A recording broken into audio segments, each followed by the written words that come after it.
So I just recently bought a new book, The Closer's Black Book. This was written by Dan Lok. This book was $1,000 book. You can get it on Dan Lok's website. You can't get it on Amazon or anything like that. And, you know, the way in which it came in the mail was super high end. The way that it's written, the feel of it, super, super high end.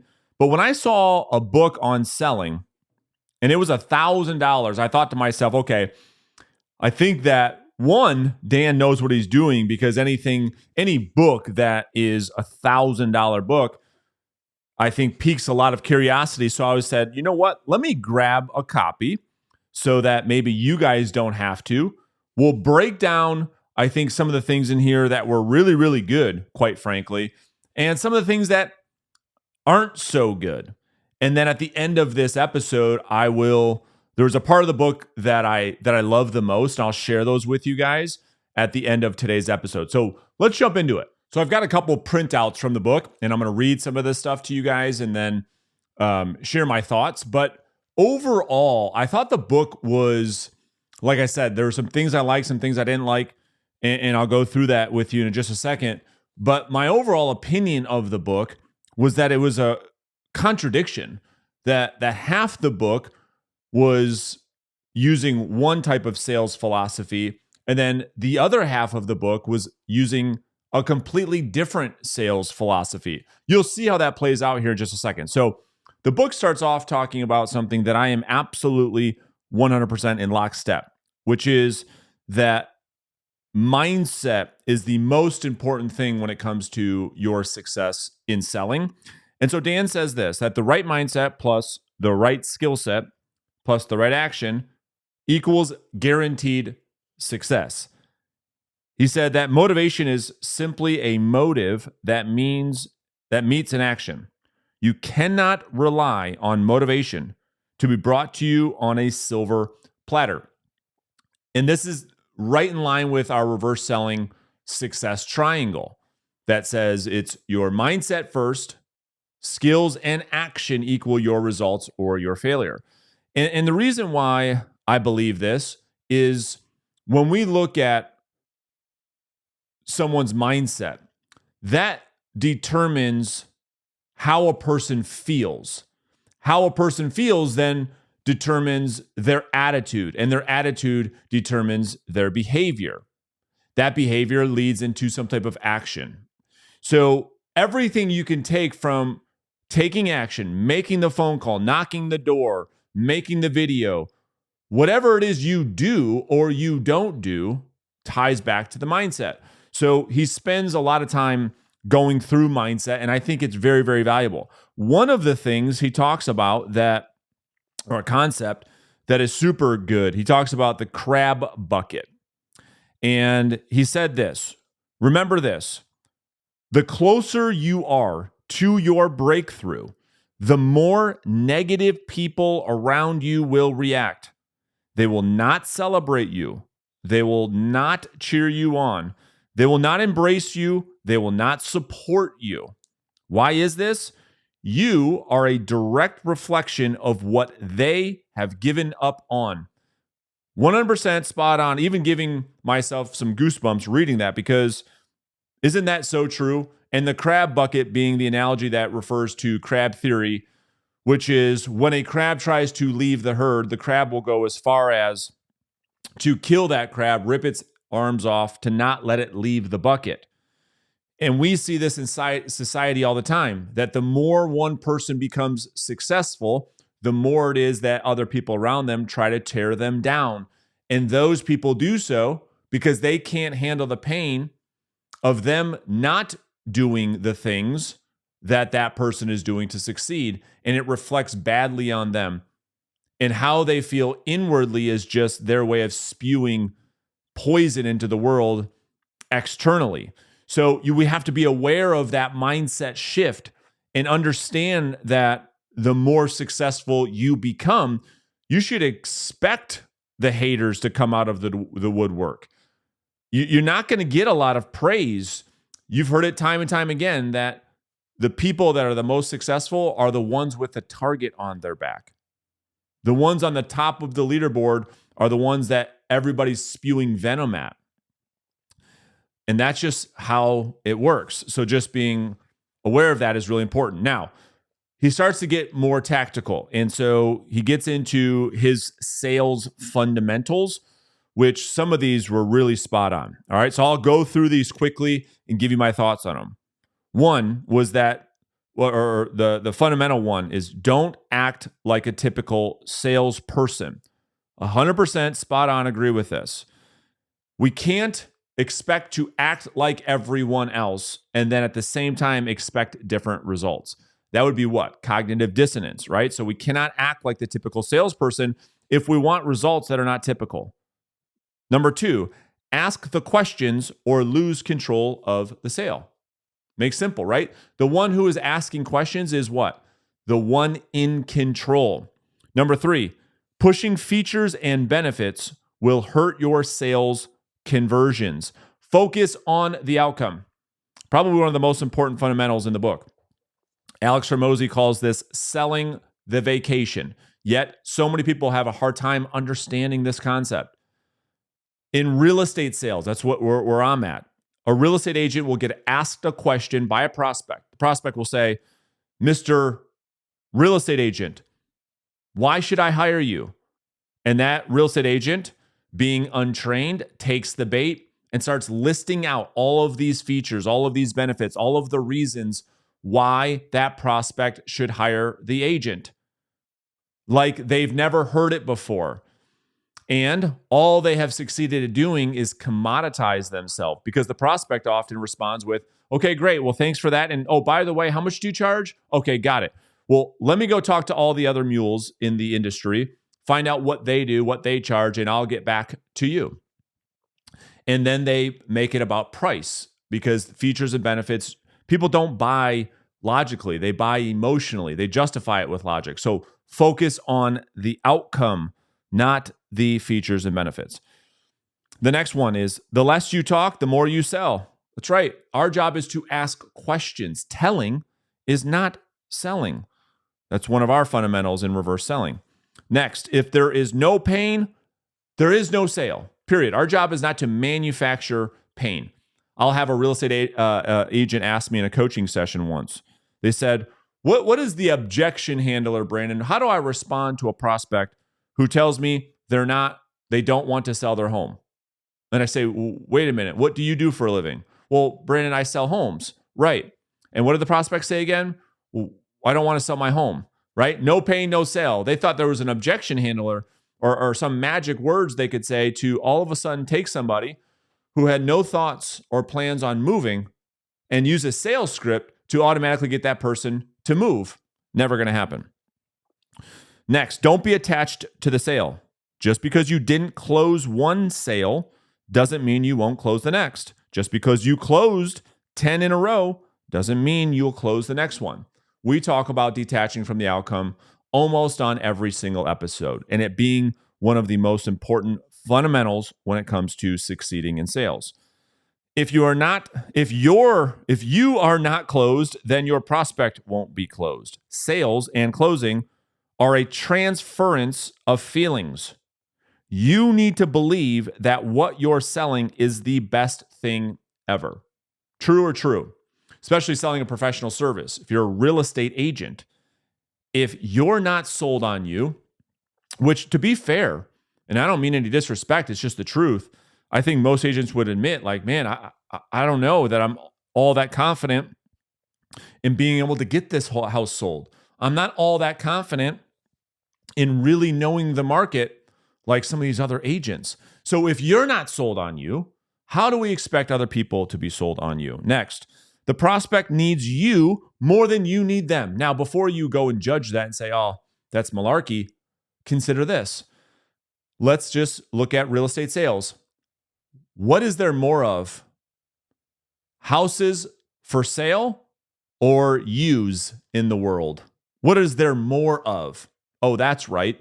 There's a lot more houses that will be listed and sold than there are you on this planet. So which one, in fact, is more scarce?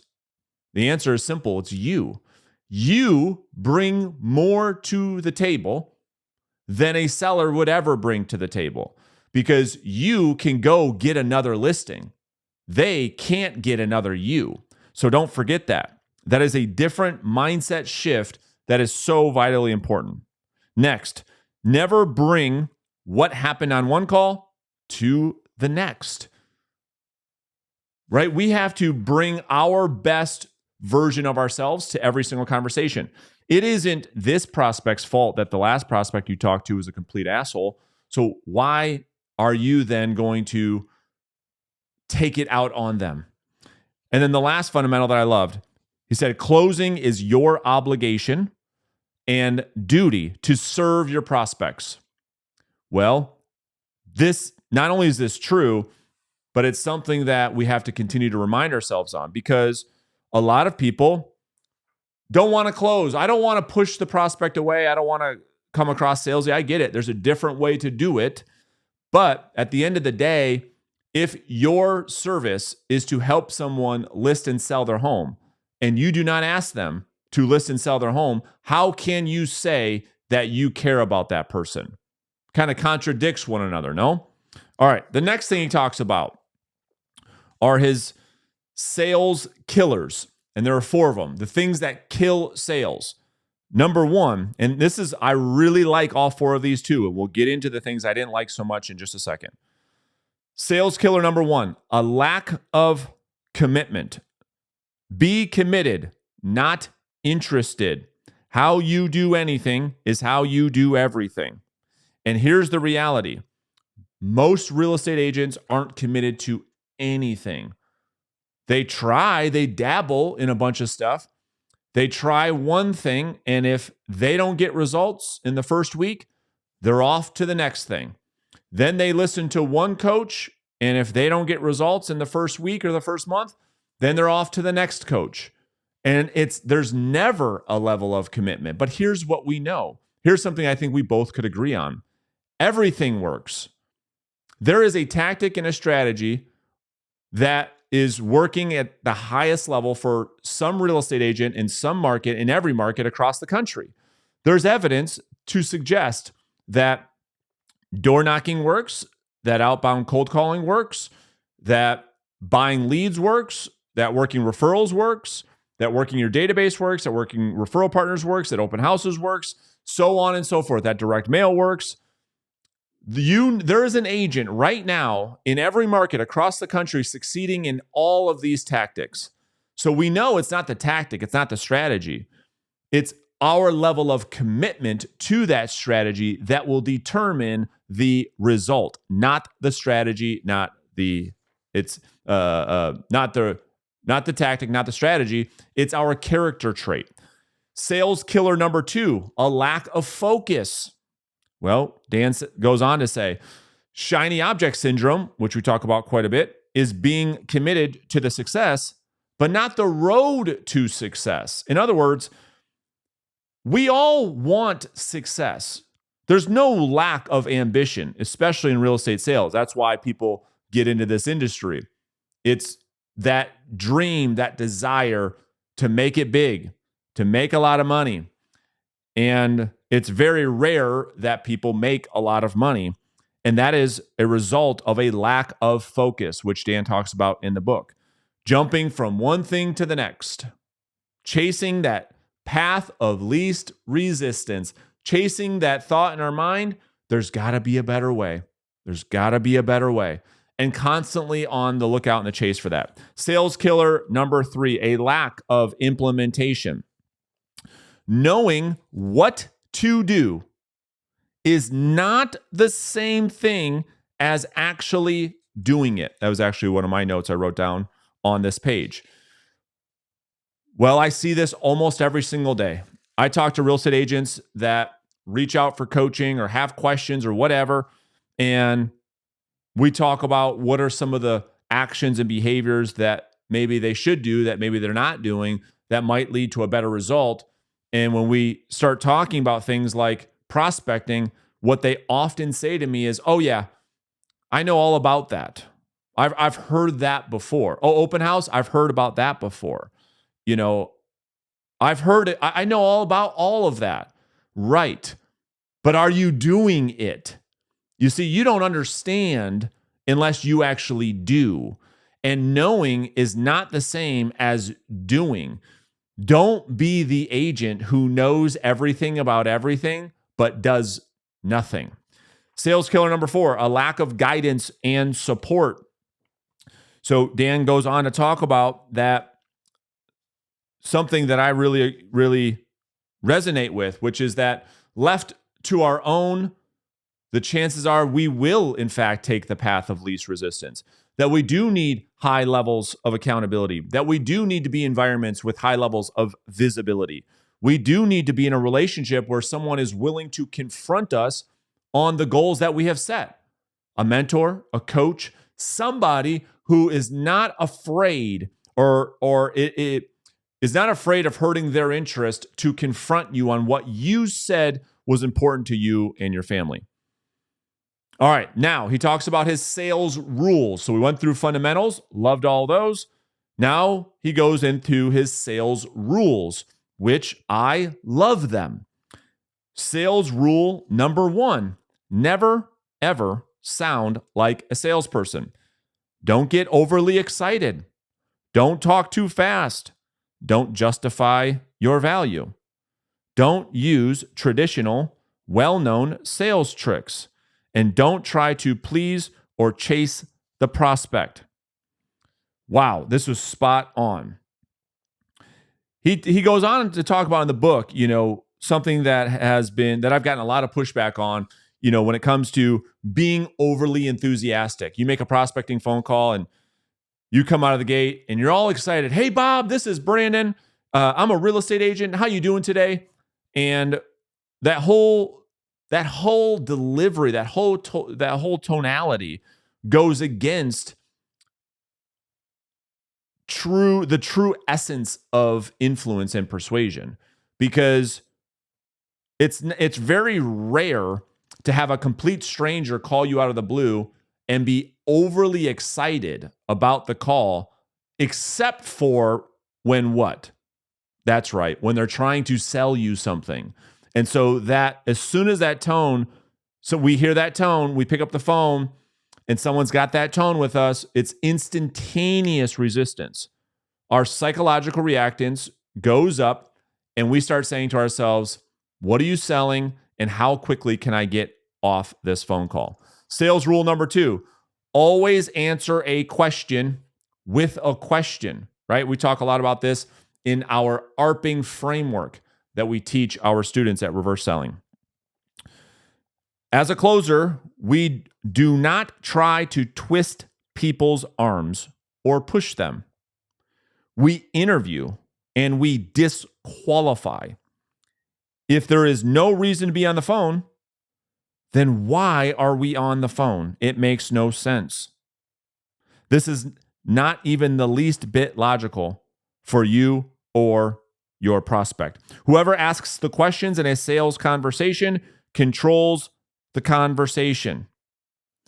Now, we know that we talked about this before, right? We talked about the one asking questions and is in control of the conversation. I love this rule, and I love that Dan talks about we don't try to twist people's arms. We don't try to manipulate them. We are the ones disqualifying. We are the ones trying to talk people not in, but out of something. We're going for the no. I love this rule, but then he contradicts himself later, as you will see. All right, rule number 3. When needs are low, we use reverse psychology or opposite redirects. So this is absolutely right in line with the reverse selling methodology. I mean, it couldn't be closer than this. So I'll give you some questions and we'll talk about it. So this is an example of disqualifying prospects. You'll hear the difference between disqualifying and qualifying. Disqualifying sounds like you're talking to a prospect and you say, well, listen, it can't be that urgent. I mean, this is not something that you're looking to fix right now, right? It's not that bad, is it? I mean, you're not thinking about doing this right now, are you? What's wrong with what you're doing right now? Why go through the headache of changing at all? Why not just keep things the way that they are? You don't sound that excited about doing this. This can't be that important, can it? These are all examples of going for no and using reverse psychology to invite and make it safe for prospects to tell you no, only that the prospects that push back become the real prospects. Why? Because we elicit something called self-persuasion. That is when we get the prospect to verbalize their reasons for taking action, and we get out of the business of giving our reasons why the prospect should take action. Sales rule number 4, always find their pain points. If there is no pain, there is no sale. If your prospect is in pain, but you are not qualified to fix that pain, then there will be no sale. If you are qualified to fix the buyer's pain, but your prospect is not demonstrating the commitment to fix their pain, then there won't be a sale. Love it. It's a real simple framework. So our job is to help to find the prospect's pain. And if there isn't any, it's fine. So you see, our job is to help people make a decision, yes or no, without a bias towards yes. We can live with either one. The problem we run into is the vague, I have to think it through, or I have to think it over, or the vague forcing of prospects into our pipeline that aren't real leads because we didn't want to hear no. And so our job, it's like I said just a minute ago, is to help the prospect discover on their own reasons for taking action or not taking action. Bob, why would you want to do something like this? Instead of saying, Bob, this is why you need to do something like this. You see the difference?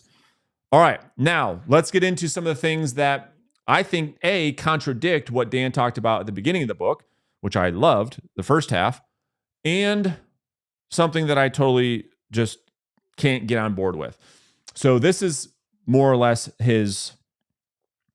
Dan Locke's closing framework. So I love how he leads people into the ultimate decision. So this is his moving to the close. And he gives some examples. You could say something like this. Okay, Mr. Prospect, so when are you wanting to fix this problem and get things moving in the right direction? Or, Mr. Prospect, let me just ask you this. How committed would you say you are to making this happen? Or, Mr. Prospect, so what kind of timeline are we talking about here? Or, Mrs. Prospect, you don't want to start doing something like this right now, do you? Those are, I'm fine with. What happens when the prospect says no is where I start to see this entire sales methodology that he talks about in the book go a completely different direction that I was surprised to see. So it says in the book, in step 8, the close, if no, say this. So, Mr. Prospect, I just want to be clear. You're not interested in moving your business forward? So this, to me, comes across very condescending. This comes across very, very high pressure. And you heard Dan talk about earlier in the book, we don't twist people's arms into doing anything. We let people make their own decisions. We support the prospect's autonomy to make their own decision, yes or no, and we have no bias towards yes. So when someone says, yeah, no, I don't want to move forward right now, and then you, as the salesperson, as suggested by the book, say, well, let me just get this right. So now you're telling me you're not interested in moving your business forward. You're not interested in making money. You're not interested. Wait a minute. What am I missing here? What is it that I think that Dan is expecting the prospect to say? Oh yeah. I was just lying. I was just full of shit. I actually am interested. No, they're not going to say that. They're going to dig their heels in further. This, to me, this question does nothing but get the prospect more defensive. It increases their confirmation bias that you, as the salesperson, in fact, are not interested in what is important to them, only that you make a sale, only that you make money. And I think this does it's counterintuitive. So it says, say that, what I just said, or go to the section on objection handling, which is what we're going to do now. So we take the classic objection, which he talks about in the book. Let me think it over. And this is the one where I just have so many issues with. I mean, this is just one of it just doesn't make a lot of sense. And I'm going to try to pull up something that we might want to do differently. But I'll just go through the whole conversation. All right. This is what the whole thing sounds like so you can hear this. So, closer. So, can you just confirm to me, why did we get on the call today if you need to think about it? Prospect. I didn't know it was going to cost so much. Closer. I see. Well, how much did you think it was going to cost? Prospect. $1,000 or something in that ballpark? Closer. Really? Wow. Why did you think that? Again, challenging the prospect. Prospect then, in his own words, in his own book, digs their heels in because this is why, and gives all their reasons. Closer. Right. So let's just say I give you some time to think about it. Now, when we started our call, I did mention to you that there were 3 things we were going to do today. 1, we are going to do business. 2, we are not going to do business, and that's fine. You can just tell me that it's not for you. Or 3, which I asked you not to do, is tell me you need to think about it. You're not doing that now, are you? Prospect. Yeah, it's too much money for me. Closer. Yeah, that's what I thought. So maybe we should just get off the call. You weren't getting on the phone to do business today, so let's just hang up, not waste any more of our time. That's how he recommends handling the think it over objection, if you will. And when I read that, I was like, this just kind of goes against human psychology. It goes against everything we know on how people really make decisions. And I was just a little bit, I think, shocked to see that that's kind of how he handled that. So it's funny because I'm going to pull something up for you guys.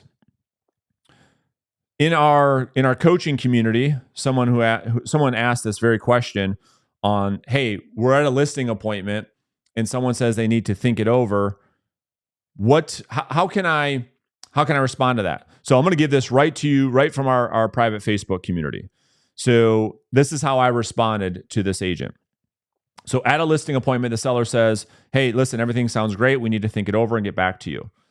The untrained agent says, listen, I hear you, but Mrs. Prospect, if we wait, we could be losing precious time on the market, essentially applying a lot of pressure. The way that Dan outlines you should respond to that objection. The prospect then responds with, listen, I appreciate your enthusiasm, but we're not signing anything today. So this is what I recommended the agent say instead. Mrs. Prospect, listen, of course, I mean, this is a big, big decision. Listen, before I go, can I share with you my biggest concern? Now, that does a lot of things. Mainly, it opens up a massive curiosity loop in the prospect's mind because the prospect says, well, what is this person going to say? Their desire to close that curiosity loop is so great that they always say, sure, yeah, go ahead.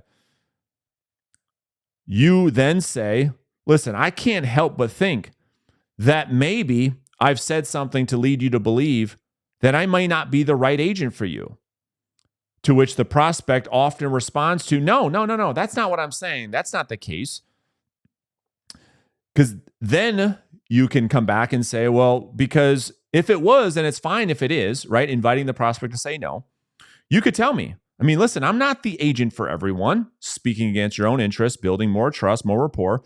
I guess I'm curious. If we did decide to work together, speaking in hypotheticals, what did we talk about tonight that would make you feel like I'm the right agent for you? And this is where the magic happens in responding using the reverse selling methodology. It's because we're helping the prospect to discover, remember, their own reasons for doing business, not our reasons for doing business. And then when you ask a question, like I just outlined, the prospect often responds with, well, I love what you said about the pricing strategy. I love how you're going to position our property on the market. I love this. I love this. I love this. It's them verbalizing all their own reasons for hiring you, which brings me into the last part of the book that I absolutely loved, which he talks about reverse psychology yet again and using language patterns that support reverse psychology to get people to talk themselves in or out of things. Because here's what we know about sales. People don't believe what you tell them.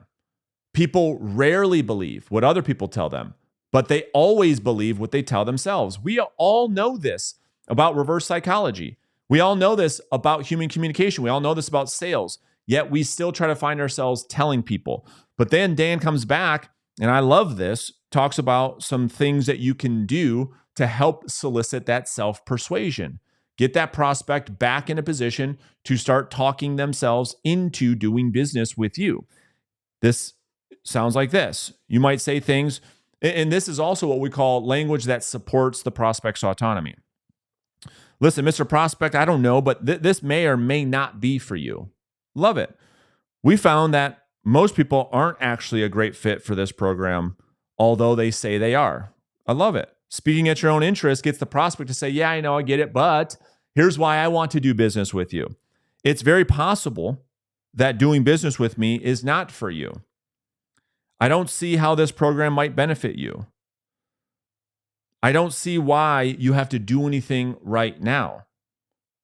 What's wrong with where you live now, right? I love that question. We talk about this all the time. A seller is talking about listing the property, and instead of you getting all excited, jumping all over it, you do the exact opposite. Well, what's wrong with where you live now? And then the magic happens. Prospect says, well, you're right. I love it here, but we need something bigger. We need something smaller. We're relocating. We're pregnant. We're getting a divorce. We got a new job somewhere else. They spill their beans. They spill all the motivation. It's them talking themselves into action. So overall, I thought the book was decent. Is it $1,000 book? Probably not. I gotta love Dan's, effort. It's certainly the packaging, the branding, all of that is dialed in. It's a very high end. It's very high end in from that standpoint. But truth be told, I just don't know if the information in there would justify $1,000 purchase. I think that you probably could get maybe more from Dan in one of his courses than you would buying the $1,000 book. So those are my thoughts. Hopefully you got some takeaways and it was useful. And appreciate your guys' time and attention like always.